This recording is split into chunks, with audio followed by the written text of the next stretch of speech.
nor standeth in the way of sinners, nor sitteth in the seat of the scornful. Right, so you're not supposed to sit in the seat of the scornful. Like that example that we just gave, when you have the mindset of freeing your people, right, and not buying your brother or not suffering sin among your brother, you're not going to sit in the seat of a scornful man, which is the seat of Esau. You know, where he'll get that Uncle Tom or that Sambo Negro, put him in the house, and now you judging the Israelites, right? Making them, you know, a fugitive and a vagabond in the earth.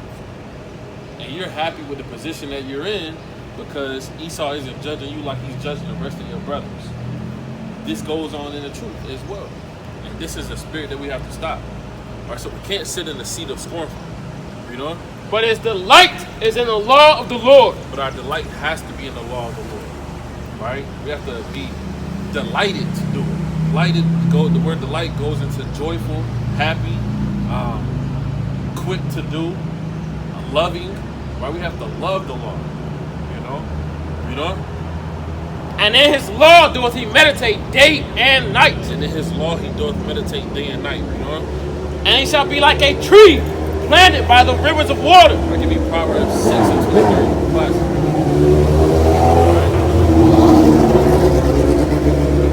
Meditating in the law is going to make you like a tree planted by the rivers of water. What is a tree when it's planted by the rivers of water?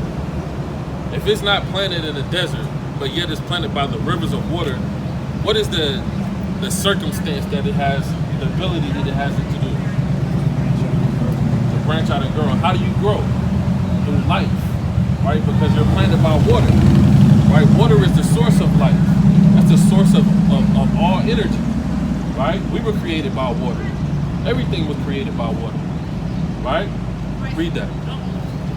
Proverbs chapter 6 and verse 23. For the commandment is a lamp, and the law is light. So the commandment is a lamp, and the law is light. You know? And reproofs of instruction are the way of life, to keep thee from the evil woman. So the reproof of the instruction, like when the brother read a blue letter about doctrine, right? That word doctrine, it said instruction, right? It literally said instruction. That's what the law is. The law is the instruction on how to live, right? The law is the instruction on, you know, it's the opposite of death. So we should delight in the law, right? Read that one more time. For the commandment is a lamp, and the law is light, and reproofs of instruction are the way of life, to keep thee from the evil woman. Right, to keep thee from the evil woman. From the flattery of the tongue of a strange woman. Right, from the flattery of the tongue of a strange woman, right? That word woman goes into the word doctrine, right? Or you know, things of that nature.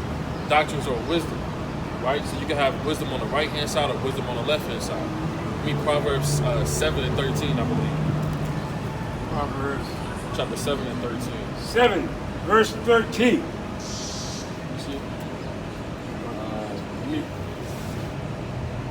Give me Proverbs 13 and 14. Book of Proverbs, chapter 13, verse 14. The law of the wise is a fountain of life, to depart from the snares of death. Right, so it said the law of the wise is the fountain of life, to depart from the snares of death, right? So when the Most High gave us these commandments, right? What condition, when he gave us the commandments on Mount Sinai, what condition were we in prior to him giving us those commandments? We said what? We was beat up. We was in the snare of death, right? We was literally getting jacked up. We were enslaved, getting whipped, didn't have anything. So he gave us the laws to escape from that way, to escape from the ability of being persecuted, you know. But let you tell your modernized Christian or modernized anybody, they'll tell you to stray away from that law. So they're trying to keep us in death. They're trying to keep us in sin, keep us bound, right? Not knowing that the law frees us from sin. And of course, the spirit of grace, and Yahweh, which is the spirit of truth, you know, putting those together, that's the way that we're gonna have an everlasting kingdom. You know, not just the law by himself, or not just Yahushua by himself, but both together. That's gonna give us an everlasting kingdom. All right, read that one more time. Verse 14, copy. Proverbs chapter 13, verse 14. The law of the wise is a fountain of light, Right? to depart from the snares of death. Let's sit on that. Give me Romans chapter 8 and verse 5. I had a quick point. Like what you read in Proverbs chapter 6 and verse 23. This is Revelation chapter 17 and verse 1. And it reads, And there came one of the 7 angels which had the 7 vials, and talked with me, saying, Come up, saying unto me, Come hither. I will shew unto thee the judgment of the great whore that sitteth upon many waters, with whom the kings of the earth have committed fornication, and the inhabitants of the earth have been made drunk with the wine of her fornication. And what he read in Proverbs chapter 6 verse 23, that woman goes into philosophies and the same concept that go on in America. That's right. Get Proverbs 7 and 4. Glad you brought that up. That was Proverbs 7 and 4. Proverbs 7 and 4.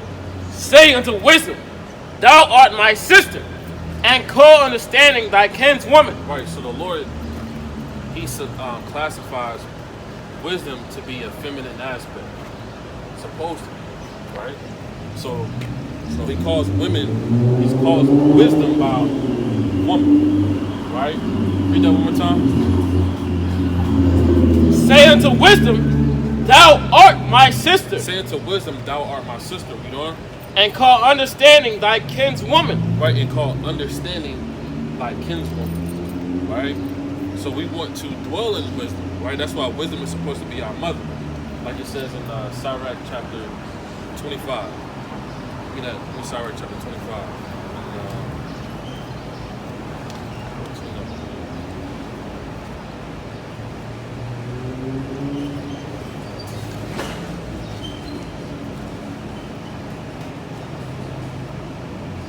Start at 21. I don't think that's what I'm looking for, but start at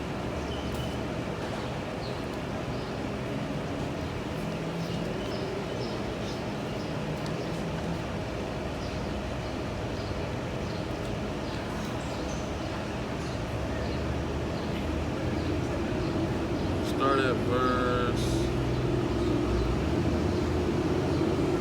You can read that. That's still good. 21. Book of Sirach, chapter 25, and verse 21. Stumble not at the beauty of a woman, and desire her not for pleasure. A woman, if she maintain her husband, is full of anger, impudence, and much reproach. A wicked woman abateth the courage, maketh an heavy countenance, and a wounded heart. A woman that will not comfort her husband in distress maketh weak hands and feeble knees. Right, so this is twofold. This is going into a physical woman as well as wisdom, right? If you have the wrong wisdom, these are the characteristics of what's going to happen to you, to a man. He's going to be feeble. He's not going to be wise to be able to make proper decisions. Right, read on. Of the woman came the beginning of sin, and through her we all died. Read. Give the water no passage, neither a wicked woman liberty to gad abroad. Yeah, don't give wicked wisdom liberty to overtake you like Egyptology or, wisdom of science and gods and earth. And all this profound so-called wisdom that they had got out here, philosophy rather, right, that they're trying to subdue the minds of who's supposed to be the wise of the so-called Black, Hispanic, and Native Americans and keep them from who they actually are. All right? Give me Sirach chapter 10. 12. Oh, Wisdom of Solomon. Wisdom of Solomon chapter 10. Give me Romans chapter 8, verse 6.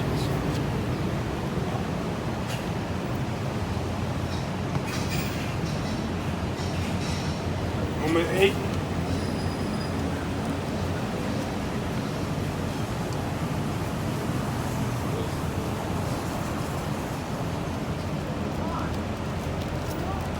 I got a quick precept.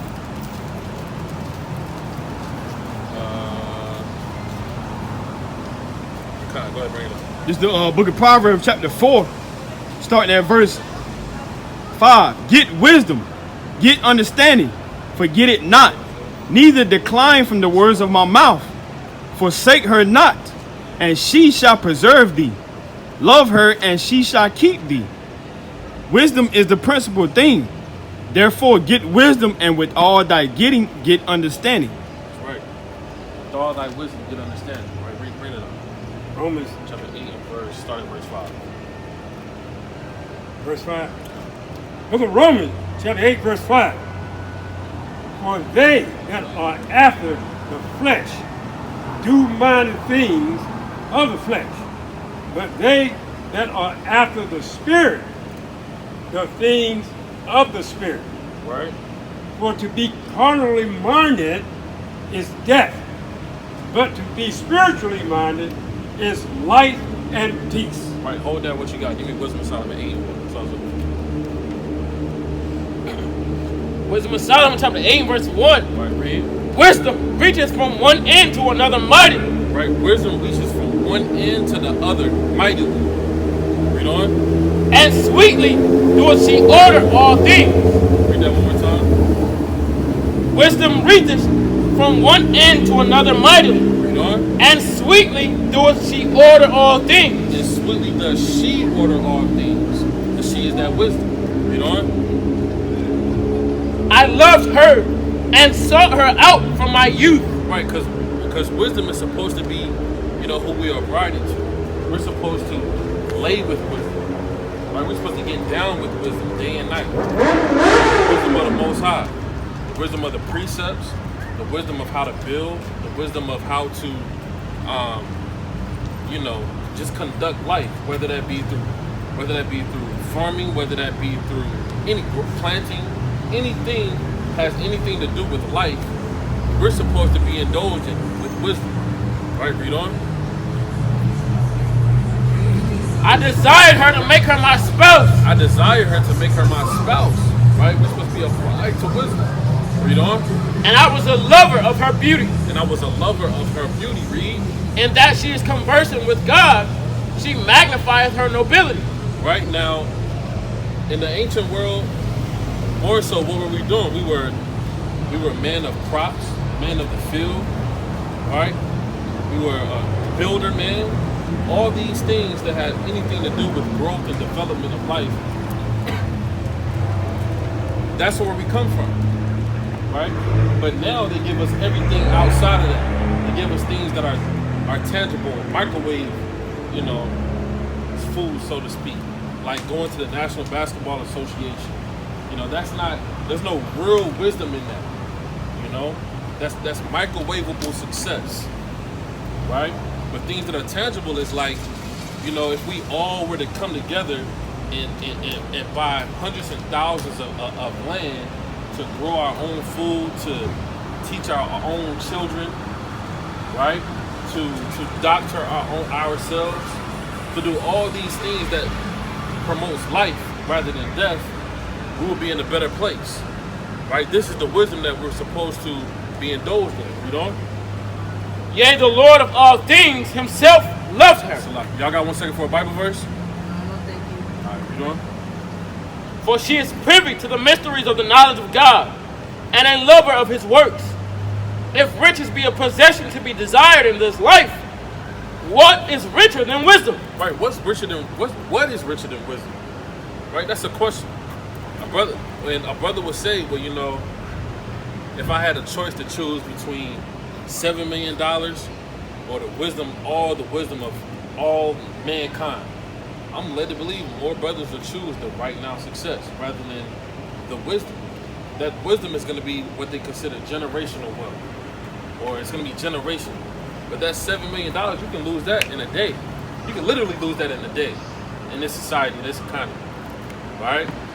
You can literally lose that in one day. You can lose it in 1 hour, depending on what you're dealing with, right? But what's more, what do you desire more than wisdom? The most wise men on the earth chose wisdom rather than the money. And we all know who that was, right? And the Most High granted him that, and granted him the wealth as well, because he chose the wisdom. That's right, read on. That worketh all things. And if prudence work, who of all that is Salaki, who of all that are is a more cunning workman than she? And if a man love righteousness, If a man love righteousness, her labors are virtues. her labors are what? Are virtues. Read. For she teaches temperance and prudence. Right, and this is why a lot of our brothers and sisters don't condone the spirit of temperance and prudence, right?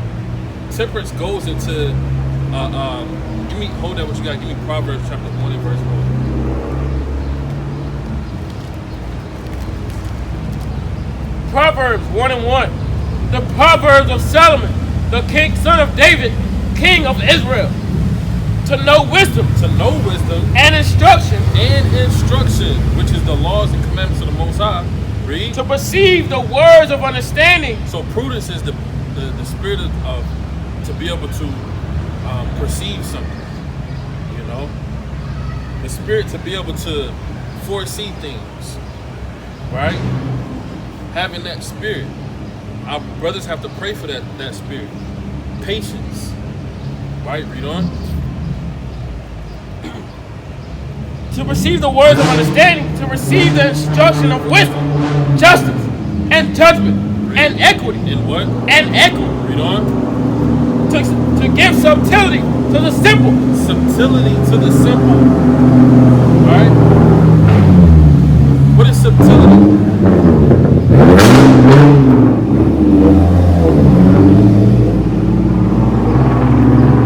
Subtlety is to be subtle. Right? You have to be able to outsmart your opponent, right? And not only to outsmart your opponent, but you have to use subtlety in certain situations, or really all situations.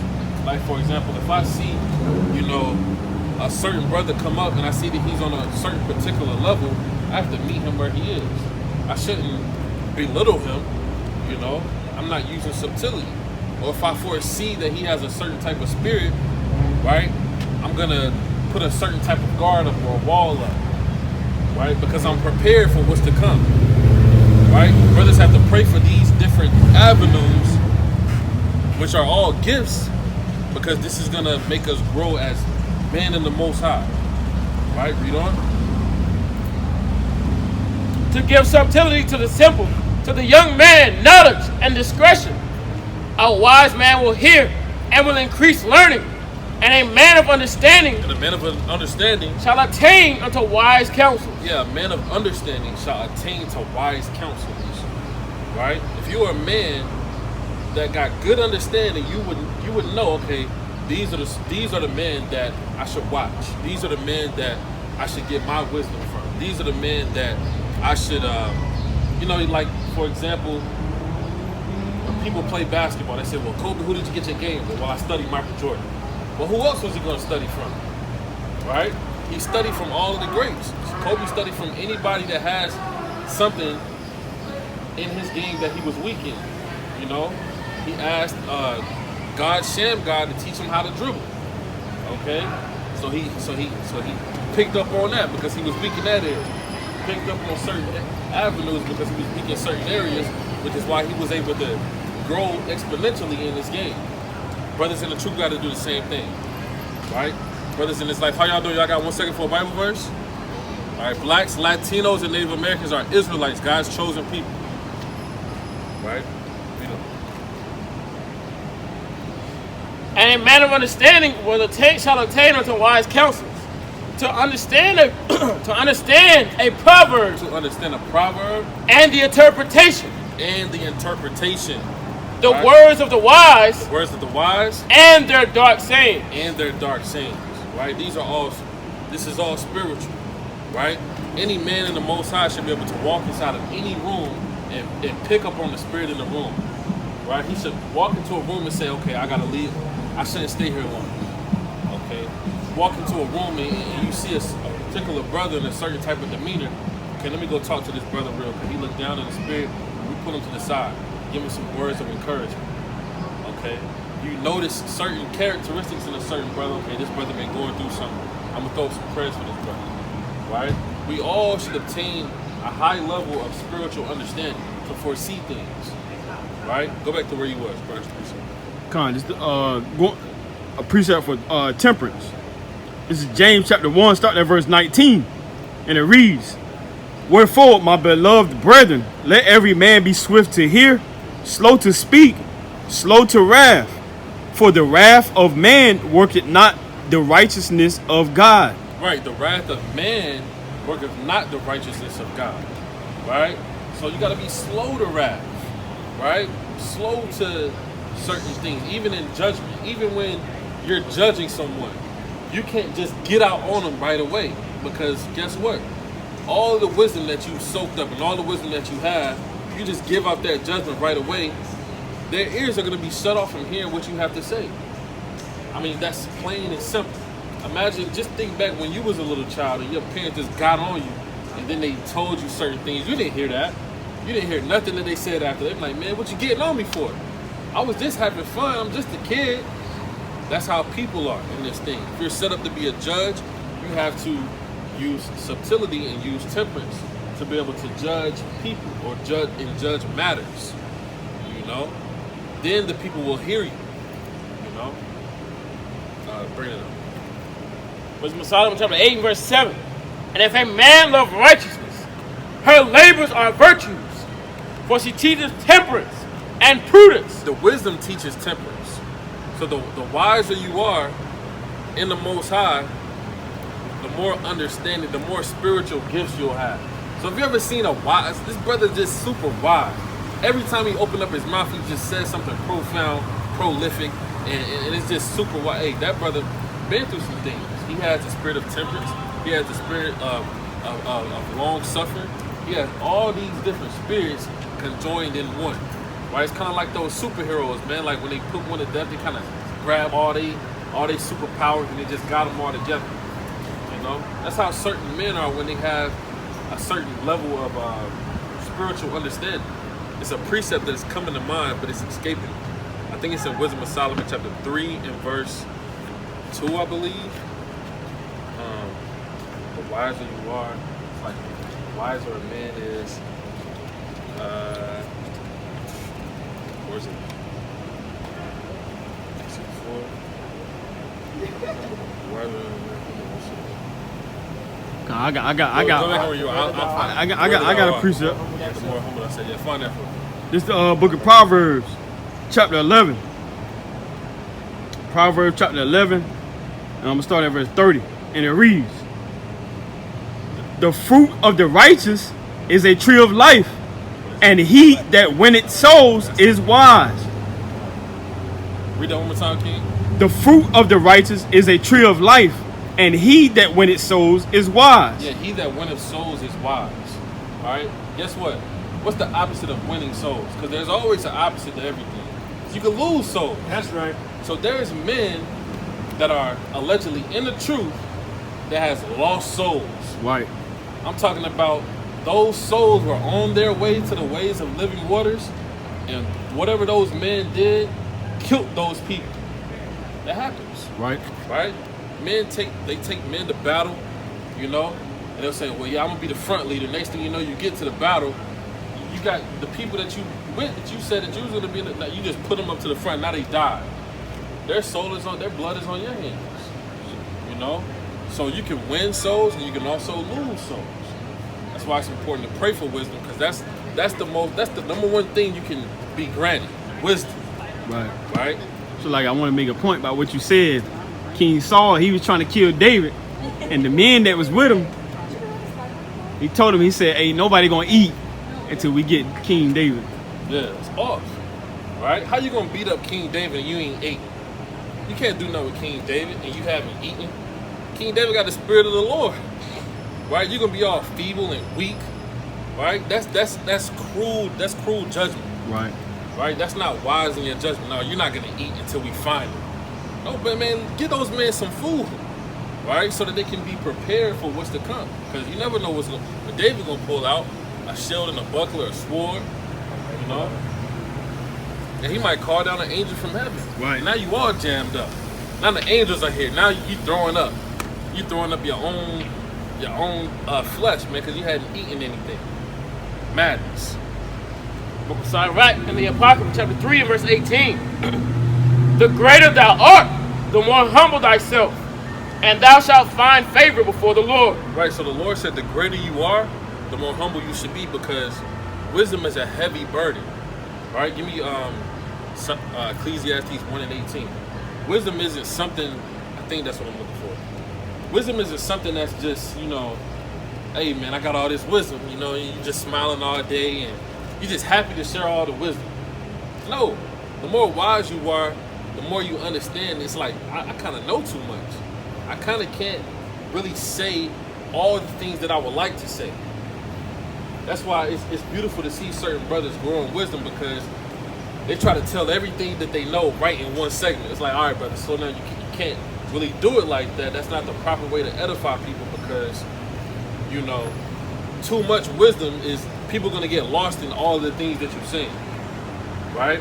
So too much wisdom can be grievous to the spirit because you know so much, right? And you, as a loving person, you would want to share everything at one time, but you can't do it like that. Why was Yahushua so grieved in the spirit? Because he knew everything. He knew everything, and he couldn't expound on everything in every manner in which he probably would like to do during that time. Right? Bring it up. Ecclesiastes 1 and 18. 1 and 18. For the Ecclesiastes, chapter 1, verse 18. For in much wisdom is much grief. So it said, in much wisdom is much grief. Right? The more wisdom you have, the more grievous you'll be, because you know so much. Right? Imagine our forefathers knew, when they lived in the time of the Dark Ages, they knew the prophecies about us getting sent to slavery on a ship. Imagine the spirit that they in. You know? They're probably trying to warn the people. Or Noah out there in the flood, he's telling the people about what's about to happen, and nobody's listening to him. He knew too much. He knew a lot. Right? For much wisdom is much what? Grief. Much grief, man. Right? That's why they say those top entertainers of this society, they say, oh man, you know, he's going through depression, or he's going through something. I'm trying to figure out, well, what did he see? What happened to him? Well, he found out something, man. He found out some deep, dark things. And really, when you in Christ like that, you're gonna have seasons like that where you're gonna be kind of have the spirit of depression, or the spirit of loneliness, or the spirit of agony, or grief rather, because you know the Lord, right? Because the Lord is not a simple thing. The Lord is very, very deep. You said what? So the Lord revealed himself unto you. Yeah, the Lord revealed himself unto you. Mysteries. Mysteries. And the Lord is not a pretty God. All right, everybody think when they see the Lord is just, oh, pretty kisses and hugs. Right? No, this is a very in-depth, dark thing. It's light as well, it's beautiful, right? But there's another side to it. Right? Give me Revelation 10 and what came out of my mouth bitter. All right, finish that, King. What was that? Verse 18. Okay, Ecclesiastes chapter 1, verse 18. For in much wisdom is much grief, and he that increaseth knowledge He that increaseth in knowledge increases sorrow. increaseth sorrow, man. Right? The more knowledge you get, the more sorrowful you become. Because you understand that, you know, wisdom is wise, right? It's a high level to keep wisdom. In order to have wisdom, you kind of have to keep it as well, right? So that'll bring a spirit of sorrowfulness to you, because you can't share everything with everybody, you know? Bring it up. Book of Revelation, chapter 10 and verse 10. And I took the little book out of the angel's hand. Start at verse 9. Verse 9. And I went up unto the angel and said unto him, give me the little book. And he said unto me, take it, and eat it up, and it shall make thy belly bitter. What is in a book, right?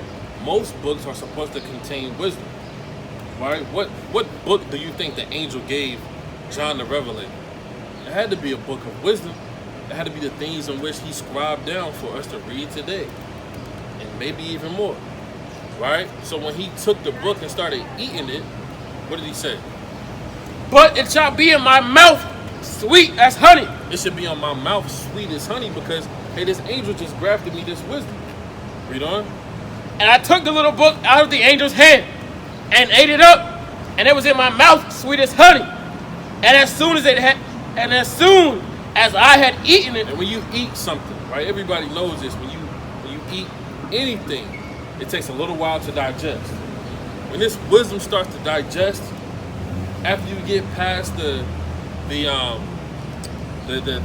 beginning stages of you finding out you're an Israelite and your people are chosen by the Most High, and you learn all about the wickedness of Esau, and you learning all these things, the happiness of the truth, we call it the engagement to finding out you're in the truth. After that, it becomes, well, dang, I gotta endure to the end. Like, hold on now, right? It's kind of like a lot of the people that they came into the truth in 2019, right? When the stick man came out. In 2020, it was looking like the Lord was about to come back. The streets was shut down, nobody out here, people weren't working. You know, say, hey man, the Lord about to come back, man. We enduring this thing, man. It's hard out here, ain't got no money, ain't nobody outside, you know.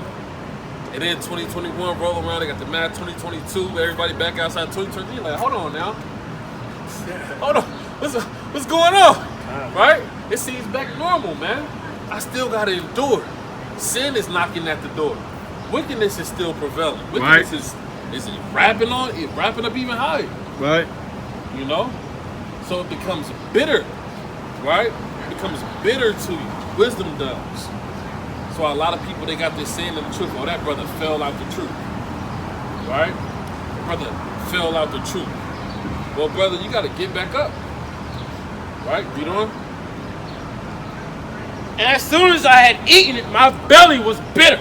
And as soon as I had eaten it, as soon as it digested and I understood the totality of the entire matter, it becomes bitter. That's what wisdom is. That's what wisdom is. Right? Imagine the top physicists or the top scientists of the world or the top anthropologists, all these people that have studied the earth and they found the Most High with this wisdom. They somewhere depressed right now. You know, NASA probably got a hold of, they found the smartest kid, you know, that he can, you know, he can speak the Paleo Hebrew and nobody taught him, right? And next thing you know, he grows up and he's like, man, this isn't what I thought it would be. Right. They was praising me at one point in time, but now they done used and abused me. Like, you know, that's how wisdom can do. So you got to be careful with this wisdom. All right? That's it on that. Go back to Wisdom of Solomon. That brother man right there, he thought he was a pastor. Yeah, No, he's not a pastor. I was looking at you, I was like, I know he gonna say something. Yeah, it escaped my mind. He's I was losing. with him. No, he's losing. Oh, he's losing. Oh yeah. So I want to get it back. He's connected somehow or other in a lower level part of the government. Oh, okay. In Fayetteville. I had a quick precept. Come on, bring it up. It's the book of Luke, chapter 14. And I'm gonna start at verse 11. For whosoever exalted himself shall be abased, and he that humble himself shall be exalted. Meaning the Lord, hey, when you humble yourself, hey, the Lord, he'll raise you up. When you respect the Lord, but then if you don't respect the Lord, he'll bring you low. He'll turn some of the simplest things around you to confound you. That's why we got to be humble. That's right. You know, the Lord does that on an individual level, and he does that on a nationalistic level as well. Right? The Lord raises up individuals from being in a low place to a higher place. A person that was humble, you know. Like you may see a so-called drunk man or a so-called bum man in this society that you're living in now, but in the ancient world, he was probably some mighty prince, some mighty king. And you flip that to a nationalistic level, the people that are in rulership now, you know, that own this society, they didn't always have that as a nation of people. Those people came from caves and cliffs and rocks in the lowest part of the earth with no education, no wisdom, no nothing. Right. Growling and grunting at everything, you know? So role reversal is real, you know? And the Most High does all these things, right? Read that. 1 Samuel chapter 2 and verse 8. I'm going to start at verse 7. The Lord maketh poor and maketh rich. The Lord maketh poor and maketh rich. Read. He bringeth low and lifteth up. He raiseth up the poor out of the dust and lifteth up the beggar from the dunghill. And the Lord lifts the beggar from the dunghill. Right? The Lord does these things. Right? Most of the time, most people only go to the Lord when they went through some type of terrible, catastrophic situation. Right? Even us, even Israel, man, we coming out of slavery, you know, and the Most High parting the Red Sea. That was like a catastrophic, mighty situation that we saw. Right? And the Lord showed his face to us. You know, most people go through something terrible. You know, most people testimonies that, man, I went through something so terrible and I became Christian. I found the Lord. Yeah, the Lord put you through that, man. The Lord brought you to a low place so that you could see and hear the voice of the Lord. So that's the judgment of the Most High. The Lord got to break you down to build you back up. Give me Sirach 11 and 14.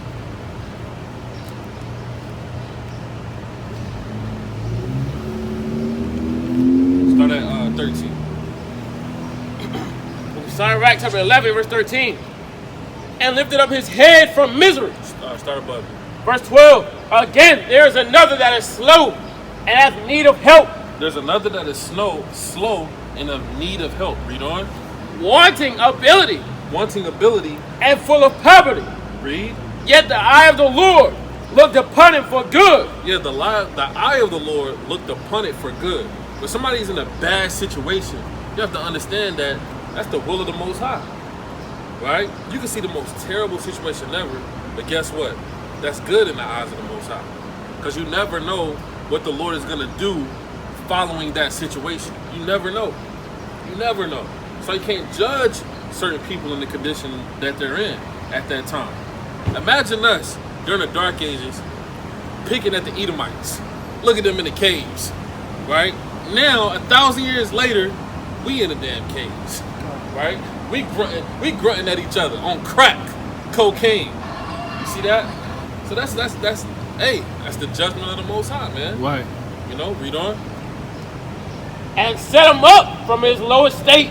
Read. And lifted up his head from misery, so that many that saw it marveled at him. Many that saw it marveled at him. Read. Prosperity and adversity. Prosperity and adversity, which is the opposite of prosperity. Prosperity and adversity, that's the good and the bad. Read on. Life and death. That's the good and the bad. Life and death. What?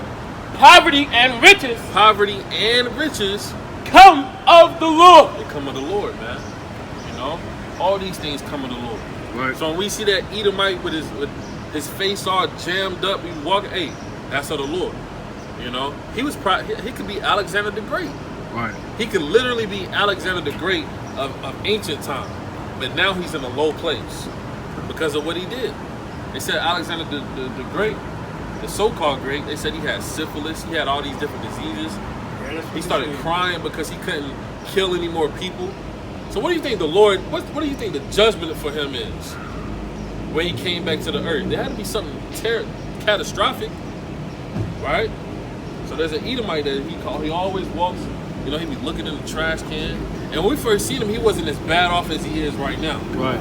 He's waxing worse and worse, like over the years, you know? So that's all of the Lord, right? Read that one more time.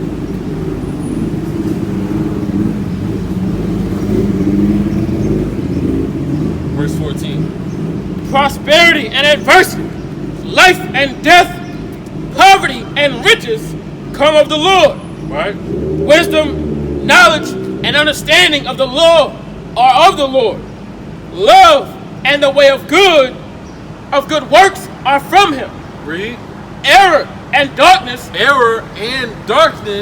have their beginning together with sinners, and evil shall wax old with them that glory therein. The gift of the Lord remaineth with the godly, and his favor bringeth prosperity forever. Right, so the gift of the Lord is that grace to not be able to go into that error that the Most High put out there as a trap and a snare for people. You know, that's the grace of the Most High. That's the gift. Read on.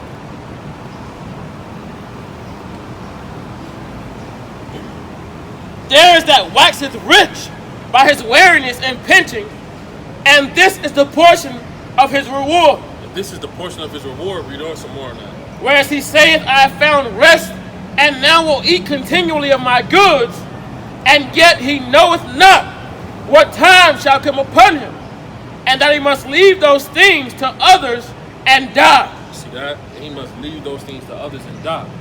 You know? So these things always come back around. Give me Job 34 and 36, I believe. Job 34, 35. Job 34, 36. Give me Lamentations 3 and 36.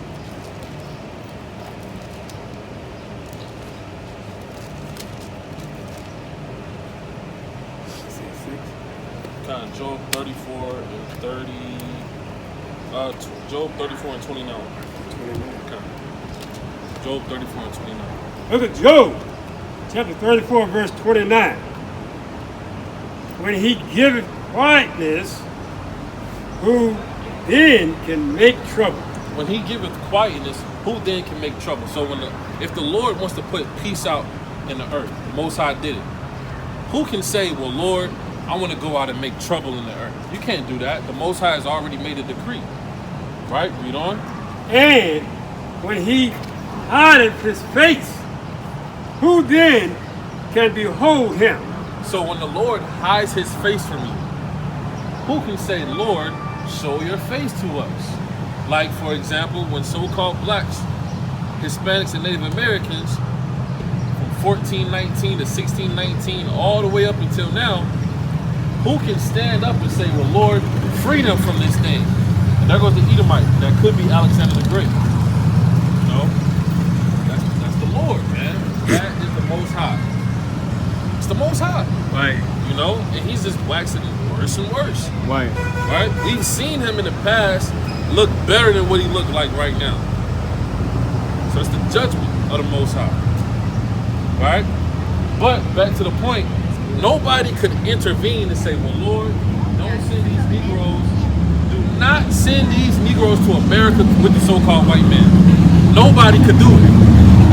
Nobody. Nobody.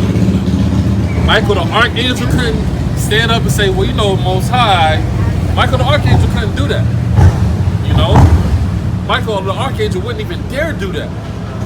Guess what? Jesus the Christ himself, Yahushua, would not go and step into the Most High's temple and say, well, Lord, a cargo slave ship to America? A little harsh. Yeah, it's a little harsh, don't you think? No, he can't do that. He wouldn't do that because he knows that was judgment, that was equitable. Because it was righteous thing for what we did on the earth. You know? So if he hide his face, who can come up and intervene? It's written in the scriptures that the Most High said he was hide his face from us. Give me that real quick. Hold that. Give me Hosea. I think it's 5 and 15. Hosea 5 and 15.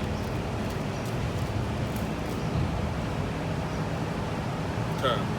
Hosea chapter 5 and verse 15. I will go and return to my place till they acknowledge their offense. So the Lord said, I'm going to leave. I'm going to go to my temple. I'm going to return back to my place until you acknowledge your offense. Right. Right? That's what your father and your mother say, man, when you broke her favorite remote control or something, man. You know? Or you deleted her shows that she had recorded. You know? She say, you know what? You ain't getting nothing until I see that you are sorry for what you've done or until you've done your chores. That same spirit that the Most High got that same spirit, but on a catastrophic level, man. Right? The Most High said, I'm gonna leave you Negroes until you acknowledge your offense. That's a terrible thing. Imagine your father just leaving you. A lot of y'all can imagine that. Because your father didn't leave you. Right? And the Most High left you. But guess what? He gave you an opportunity to acknowledge your offense. That's real love right there. He could have just left you and just said, to hell with y'all, I'm cutting y'all off forever. Right. And I'm going to destroy the earth, destroy the world, and destroy all of the atoms and the neutrons and the molecular structure of this realm, and I'm going to create something new. And he just left us over here. And we just died all off. Most I could have done that, man. Most I could have done that. But guess what? Made a promise that he wasn't going to do it. And that's what the so-called white man is trying to do.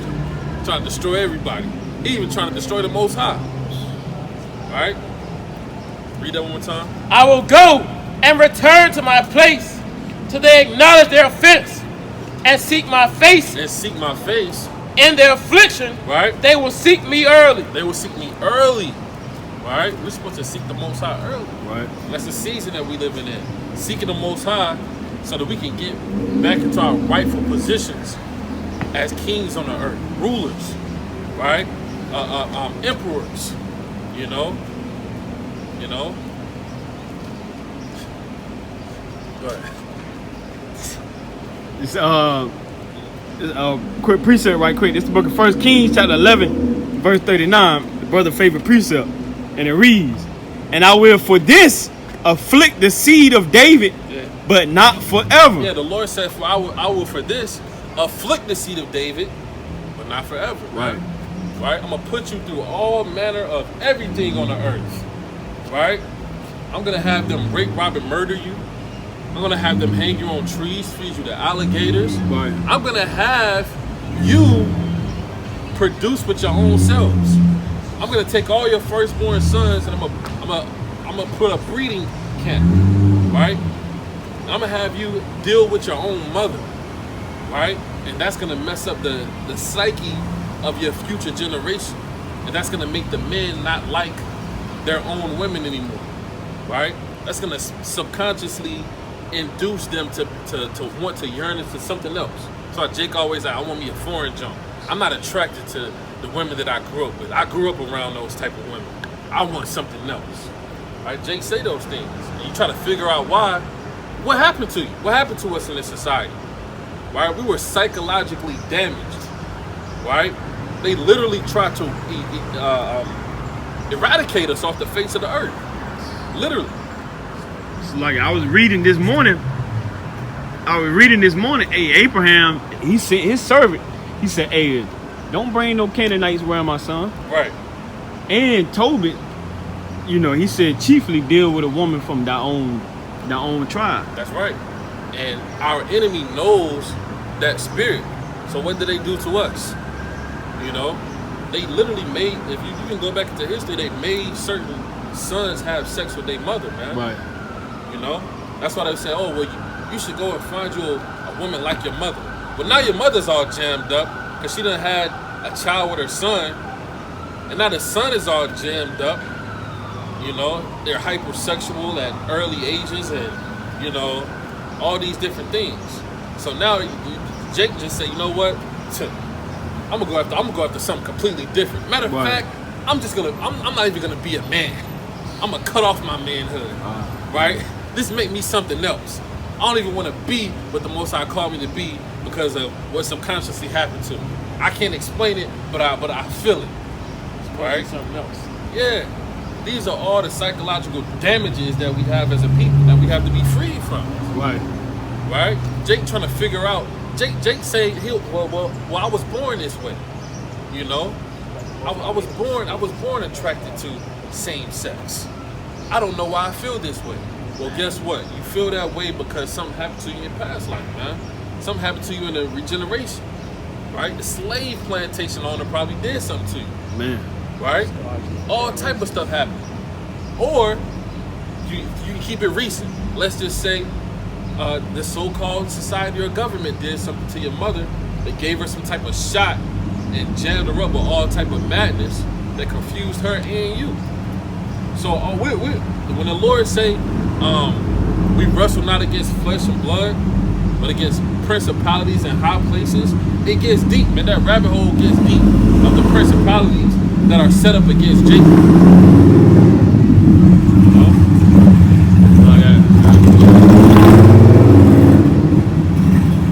It's the book of Genesis, chapter 24, and verse 1.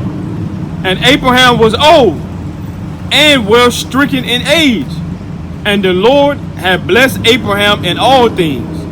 And Abraham said unto his eldest servant of his house, that ruled over all that he had, Put, I pray thee, thy hand under my thigh, and I will make thee swear by the Lord, the God of heaven and the God of the earth, that thou shalt not take a wife unto my son of the daughters of the Canaanites, among whom I dwell, but thou shalt go unto my country and to my kindred, and take a wife unto my son Isaac. That's right. That's right. And you know, we fallen victim to that, you know, because when you go into the law, your wife, you know, is supposed to be from your kinsman according to the flesh. Right. And of course, brothers can have their handmaids and servants or concubines, things of that nature. But Jake now, they've completely eradicated themselves from saying, hey, I'm going to make the woman from my own nation my wife, right? And it's because of the effects that we've had in this society and in our past life. We even ate our children, man. We even ate our own people. Give me 2 Kings 6 and 29, I believe. 2 Kings chapter 6 and verse 29. What do you think that's going to do to you if you eat your own people, man? Or if you eat your children? That's going to make you have less respect for them. You don't think we feel that from generations to come? Right. There was a study, I forgot what college it was, it might have been Cambridge or something. But they did it was a rabbit or a rat. They had like a circle or a maze rather. And the rat will go around the maze and it shocked them at a particular point. Every time it got to this area, it will send a shock wave through that rat. We'll call it a rat for now. And when that rat began to have children, they sent the children through that same maze. And every time it got to that certain point, it'll act funny. It'll like freeze up or not really want to go into that area, things of that nature. So whatever happened to your father, your mother, you can go through those same effects, you know? That's why if you hang around so-called white people, you know, that are upper echelon of the society, a lot of times the ones that are upper echelon, like I said, before they get married, you know what they do? They go to the dentist. Why do they go to the dentist? They check their dental records, right? Your teeth are connected to your organs, and your organs are the way of life. And they'll check to see if their teeth are healthy, because the healthier your teeth are, the healthier your organs are, the healthier you're gonna be able to produce in this society, right? As far as skill set, thinking, the ability to smart, the ability to speak, the ability to the five senses, if you will. And you know, I'm led to believe some so-called Edomite women that's okay. Well, his teeth aren't that great. We can't get married because I'm not going to be able to produce a mighty Edomite son in this or daughter in this life, right? So when we start to think different, we have to start thinking about the generational things to come and what's happened to us, so that we can heal these things. Kind of bring it up. 2 Kings chapter 6 and verse 29. So we boiled my son. Start like 20,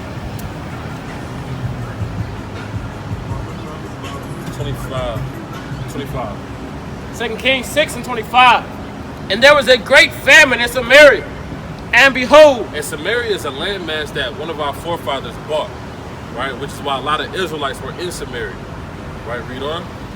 They besieged it until an ass's head was sold for 80 pieces of silver, and the fourth part of a cab of dove's dung for 5 pieces of silver. And as the king of Israel was passing upon the wall, there cried a woman unto him, saying, a lot of people think that, you know, Israel, we come from like just an impoverished race of people. That's not the case. Most of these writings these are elect men that are writing these writings. And like we said earlier, a lot of times when you go through something, the Most High show His face to you. So we were in slavery during a lot of this time period, right? That's why Isaiah said we only had it but for a little. We only had the kingdom of heaven or rulership but for a little season, right? Real quick, give me that in Isaiah 59, I believe. I gotta get that. Isaiah 63 and 17. Isaiah 63 and 17. Real quick. Look at Isaiah chapter 63, verse 17. O Lord, O Lord, why hast thou made us to err? why hast thou made us to err from our ways? Why are we at the bottom of society? Why are we in a position where we have to eat our children? Right? Why are we in a position where we're in survival mode all the time? Why do we have to be on welfare? Right? Why do we have to be bound to these different contracts in the United States that are really illegal, you know, like taxes and all these governmental contracts and all this stuff that's an abomination to the Most High that we're not supposed to be under? Why are we erring from our way? Right. Read on. From our way, and harden our heart from thy fear. Right, and hardening our heart from our fear. Why are we not afraid of the judgments of the Most High? Why we don't have the spirit to be able to keep the Most High's commandments so that we can get out of the condition that we're in? Read on. Return for thy servant's sake, Return for thy servant's sake, the tribes of thy inheritance, the tribes of thy inheritance. the people of thy holiness Black, Hispanic, and Native Americans, have possessed it but a little while. we only had dominion in the earth for a little while. Right. We hadn't had a long just gap of just rulership in the earth. That's right. We haven't, right? We have not.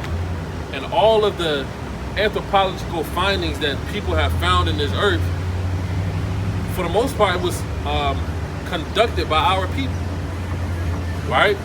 Through our little spectacle of greatness that we can produce in this society. Black, Hispanic, and Native Americans, do you know how great you can be in this society if you were freed and had salvation and were under no bondage and were a righteous people? Think about all the great things we've done. And we were in slavery all this time. Right. In slavery. You've got the best singers, dancers, artists, everything, writers, sports players, all this stuff, while you at the bottom of society. Imagine what you will do when you're number one and when your king is back on the earth. Imagine how mighty our science would be. Imagine how mighty our technology is going to be. Right? So we only had it for a little bit. But this will happen to us. Read that. 2 Kings chapter 6 and verse Starting at 25. Read that. 25. And there was a great famine in Samaria. And behold, they besieged it until an ass's head was sold for 80 pieces of silver, and the fourth part of a cab of dove's dung for 5 pieces of silver. So we in a lower state, man. Dove's dung, right? Why are we dealing with dove's dung? Why are we dealing with dung at all, man? We're in a lower state at this time. And guess what? You may laugh at that scripture, but you're eating dove's dung right now. Right. Go to McDonald's if you want to. Right? Talking about you gonna get a double cheeseburger. Good beef. Right? Yeah, go there if you want to. You're probably eating your great grandmother, man. They got harvested up. Yeah, your cousin that's been missing for 2 months. Right? Yeah. You know, he was a gangbanger, but he's missing. Yeah, the so-called white man probably done took him, got his organs, and gave it to some governmental emperor, you know, Bill Gates or somebody. He's prolonging his life while you dying in the projects in the ghettos, you know. So dove's dung is something that our people had to eat, man, and had to, you know, make trays for in human flesh, you know. And as the king of Israel was passing by upon the wall, there cried a woman unto him, saying, Help, my lord, O king. And he said, if the Lord do not help thee, when shall I help thee? Out of the barn floor or out of the wide press? And the king said unto her, what aileth thee? What aileth thee? What's going on? What's wrong with you? Right, read. And she answered, this woman said unto me, give thy son, that we may eat him today. Say, give me your son so I can eat him. I'm starving, right? And I have nothing else to eat. But your son looks delicious. Read on. And we will eat my son tomorrow. And we'll eat my son tomorrow. We eat your son, and tomorrow we can eat my son. That's how low of state our people are. And you people read that. You got people that go to First Baptist Ebenezer Church of God in Christ, in Jesus Christ Anointed in One every Sunday. Right. Right? They reading that like, man, that was a bad times in the Bible days. Right. You living in bad times in the Bible days, man. Talking about you going to go to KFC after church service on a Sunday and have you a 12-piece, right? Not knowing you probably eating ain't no telling what you eating, man. It's no telling what you're eating. You don't know. You mean to tell me that it's 1 million KFCs in America? You ain't seen not one chicken on the 7-day week you been going to work. You ain't seen one outside. You ain't seen the chicken. You ain't seen not one chicken. When last time you seen a chicken outside? You ain't seen no chicken. You ain't seen a little chicken bird and they got, you ain't seen it, man. You haven't seen it. So how in the hell are they mass producing all this meat, Right. all this food rather to you? How? I'm waiting for the answers, right? Like right now, people are dwelling out in society, going out to go eat. They'll probably have some chicken, some salmon, some crab, lobster, pork. They definitely gonna have some pork. That's number one. Where's all the stuff coming from? Right? Because only thing they're building these apartments. You know, they're building what's one, factories, right? But I don't really see no real farming with real animals, Right. like that anymore. I don't see that. Where are the cows at? All this milk they drinking. Where are the cows? You shouldn't be drinking cow's milk anyway, right? That's another story for another day though. But the point of the matter is, you're impoverished and you're eating these terrible things. Give me Ezekiel chapter 9 and verse, start at 4. Ezekiel 9 and 4. I got a quick piece here right Kyle, quick. let me get this first. Kyle. Ezekiel, so like you're not 9. Give me Ezekiel. Eat the fire bread amongst the Gentiles. Yeah, Ezekiel. Is it 8? Yes, 8 and. Let me see.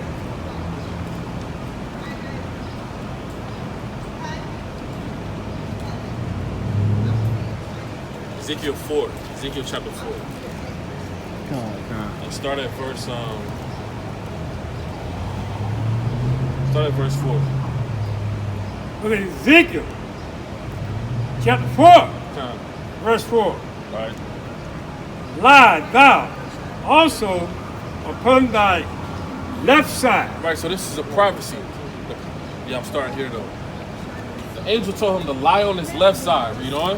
And lay the iniquity of the house of Israel Lay the iniquity of the house of Israel. upon it, Read on. according to the number of the days that thou shalt lie upon it. So according to the number of the days that thou shalt lie upon it. And he's on his left side. Read on. Thou shalt bear their iniquity. Thou shalt bear their iniquity according to the numbers that he's going to make mention of. Read on. For I have laid upon thee. So like, how y'all doing, family? Y'all be God's chosen people, the Israelites. She been here before. Yeah, I'm just saying, we God's chosen people. She been here before. We're going to be out here next Saturday, sister. From 3 o'clock until. Yeah. Tell your husband to come out here. That's your husband? That's my fiance. Okay, tell him to come out here as well. Yep.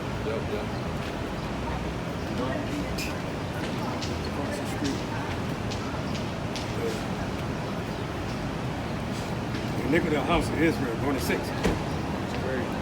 one here. Okay. And when thou hast accomplished them, lie again on thy right side. So when it has accomplished them on his left side, he's going to lie on his right side. Read on. And thou shalt bear the iniquity of the house of Judah. And thou shalt bear the iniquity of the house of Judah. So he said Israel first, then the house of Judah on his right side. Read. 40 days 40 days. I have appointed thee, each day for a year. So each day is for a year. 40 days. Each day is a representation of a year. Right. Right? Read on. Therefore thou shalt set thy face towards the siege of Jerusalem, Read. and thy arm shall be uncovered, and thou shalt prophesy against it. Thou shalt prophesy against it. Read on. And behold, I will lay bands upon thee, I will lay bands upon thee. Read and on. thou shalt not turn thee from one side to another. So he's strapped up. He can't move. This is a representation of Israel and Judah. Bondage. Read on. Till thou hast ended the days of thy siege. So he's not going to be able to move until he's ended the days of that siege. Hosea chapter 5 and verse 15 said what? Go, I'm going to return it to my place until they acknowledge my fits. Read on. Take thou also unto thee wheat and barley Take out thou with you wheat and barley and beans and beans, and lentils lentils, and millet, millet, and fish, bitches, yeah, that's right, and put them in one vessel, and put them in one vessel. and make thee bread And you're making bread with those ingredients. thereof, according to the number of the days that thou shalt lie upon thy side. 390 days So 390 days. shalt thou eat thereof. So you're going to eat that for 390 days with those ingredients. And each day is a representation of a year. Read on. Thou shalt drink also water by measure. Water by measure. So you got 390, you also got 40. Each day represents a year. Read. A sixth part of an hin. From time to time shall thou drink. Right? And none of the apologetics go into this prophecy and explain this. It's letting you know that Israel and Judah is going to be in a terrible place, bondage, for that elect amount of time. There's nothing that they can do about it. Read on. And thou shalt eat it as barley cakes, and thou shalt bake it with dung that cometh out of man. So it says you're going to be eating these things, and you're going to bake it with dung that comes out of who? Man. And this is a representation of Judah and Israel. This is what they're going to be doing for that time period. In their sight. In their sight. Read on. And the Lord said, even thus shall the children of Israel, which is blacks, Negroes, Hispanic, and Native Americans scattered upon the four corners of the earth, eat their defiled bread. They're going to eat defiled bread, which is food among the Gentiles. Among the Gentiles, right? Whether I will drive them. So who are the Israelites and who are the Gentiles? That's one of the biggest mysteries of this society. You find out who the Israelites are, you're going to find out who the Gentiles are.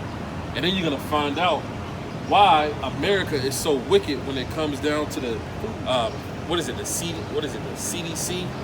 One of those ABC letters that Esau got about the FDA, and, USDA approved, all this madness. You'll find out that, guess what?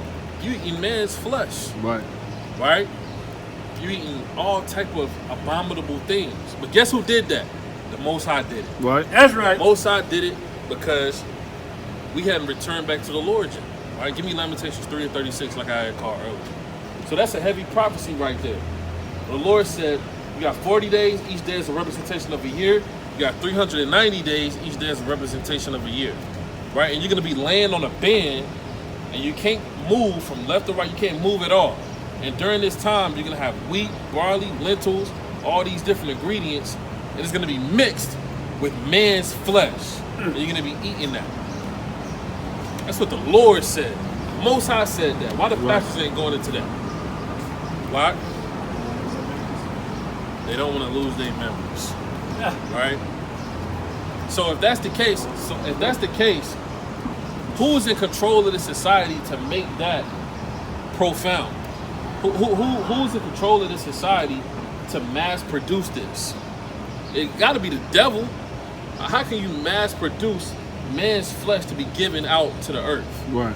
They don't even care that if they give it to their own people, as long as they destroy the Israelites. Because the scientists know that so-called black people, our bones are different from theirs. Right? You can go inside of a man's bone and you can literally read about who they are. It'll tell you, right? There's wisdom within the bones, especially the blood. Right? So the scientists have came out and said these things, that the bones of so-called black people are much more different from ours. Their blood is much more different. Their chromosomes are different. Everything's different, right? And you'll find out with the Israelites. And you'll find out that the Lord said these things will happen, right? And it did happen. And it did happen, and it's happening still, but it's coming to an end, though. Right, bring that up. The book of Lamentations, chapter 3 and verse 36. To subvert a man in his cause. 30. Yeah, read on. The Lord approveth not. Read on. Who is he that saith, and it cometh to pass? Who is he that saith, and it cometh to pass? When the Lord commandeth it not. When the Lord commandeth it not to come to pass. Read on. Out of the mouth of the Most High. Out of the mouth of the Most High. Proceedeth not evil and good. Evil and good comes out of the mouth of the Most High. So you can have a false prophet that prophesies something false that people believe it. The Most High ordained that. And then you can have a righteous prophet that prophesies something that the Most High deems righteous, and maybe a few people believe it. The Most High ordains that. You know? So the Most High allowed the Gentiles, the so-called white man, to have dictatorship over what people are consuming in this society now. You know? That's biblical. That's written in the prophecies. Right? How you doing, brother, man? All right, can I ask you a quick question? You believe in God? Can I read you one Bible verse? You said what? Oh, I'm going to read it to you right now. You got 1 second to hear it? All right, give me Judges chapter 2 and verse 11. Judges chapter 2 and verse 11. Can you hear from right there? And the children of Israel. Do you know who the children of Israel are biblically? What race of people are the children of Israel? I am. That's right. The children of Israel did evil in the sight of the Lord. And when we did evil, what did the Lord do to us? You said what? 400 years of slavery. Jump to verse 14. Verse 14. And the anger of the Lord was hot against Israel. God was hot at us for doing evil. And he delivered them into the hands of spoilers. We delivered to the hands of spoilers, other races. That spoiled them. Robbed us. And he sold them. God sold us. So yeah, brother, we the Israelites. In order for us to get out of this, we got to come back to the Lord and keep the commandments. Down with that? All right, brother, we the Israelites. There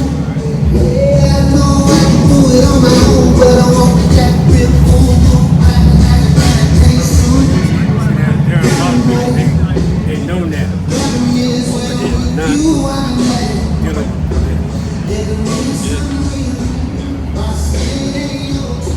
they're not dealing Years ago, though, Jake had no idea what was going on. Well, that's why the prophecies are so heavy, man.